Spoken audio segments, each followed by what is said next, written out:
Kata Nabi SAW, demi jiwa Muhammad, dan dalam genggamannya, kalau seandainya seseorang itu terbunuh mati syahid, kemudian dia hidup lagi, lalu terbunuh lagi mati syahid, kemudian dia hidup lagi, terbunuh lagi mati syahid, pasti tidak akan masuk surga kecuali dia terlunas utangnya, atau tidak akan masuk surga kecuali selama utangnya masih ada.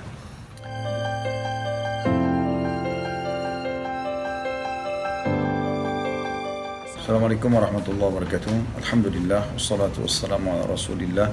Segala puji dan puja kehadirat Allah subhanahu wa ta'ala, juga salawat dan taslim kepada Nabi besar Muhammad sallallahu alaihi wa sahbihi wasallam. Tentu seorang muslim sangat ditekankan agar menjauhi utang, karena memang Nabi alaihi salatu wassalam sangat melarang kecuali dalam keadaan darurat sekali. Bahkan kalau ada orang kaya sengaja utang, ini bisa terhitung dosa kalau seandainya dia punya kemampuan membayar dan dia menundanya. Karena kata Nabi SAW, matlul ghani dhulm, menunda pembayaran bagi orang kaya itu adalah kezaliman. Nah, sekarang kita temukan bahkan pintu-pintu utang dibuka banyak sekali untuk orang-orang kaya. Makin kaya maka makin besar terbuka kesempatan untuk berutang. Kartu kredit kita tahu, kalau dia makin kaya maka makin besar limitnya, supaya makin besar utangnya. Dan terus saja mereka melakukan itu, padahal sebenarnya banyak sekali hadis Nabi SAW yang mengingatkan masalah itu. Kata Nabi SAW, demi jiwa Muhammad, dan dalam genggamannya, kalau seandainya seseorang itu terbunuh mati syahid, kemudian dia hidup lagi, lalu terbunuh lagi mati syahid, kemudian dia hidup lagi, terbunuh lagi mati syahid, pasti tidak akan masuk surga kecuali dia terlunas utangnya, atau tidak akan masuk surga kecuali selama utangnya masih ada. Dan juga Nabi SAW mengatakan, jiwa seseorang akan bergantung antara langit dan bumi selama utangnya masih ada.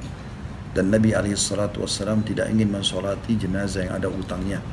Sampai Nabi SAW pernah kalau mau sholat jenazah lalu bertanya, apakah si fulan ini masih punya utang? Maka ada yang mengatakan, iya ya Rasulullah, 2 dirham. Itu ringan sekali 2 dirham. Tetapi subhanallah, 2 dirham ini sudah menjadi masalah buat Nabi SAW. Nabi SAW mengatakan, sholatilah kalian, saya tidak akan sholati sampai ada yang menjaminnya. Maka ada sahabat mengatakan, saya menjaminnya ya Rasulullah. Artinya setelah sholat ini saya langsung bayar utangnya. Maka barulah Nabi SAW mensolatinya. Maka harusnya kita sebagai seorang muslim peduli dengan menjauhi utang ini kecuali dalam keadaan darurat. Dan ada buku yang kesalahan-kesalahan fatal pengusaha mengembangkan bisnis dengan utang. Saya rasa ini cukup bagus sebenarnya untuk dibaca secara judul ya. Saya pun belum membaca semua di dalamnya, tapi secara judul ini adalah poin yang sangat ditekankan agar jangan memulai usaha dengan utang.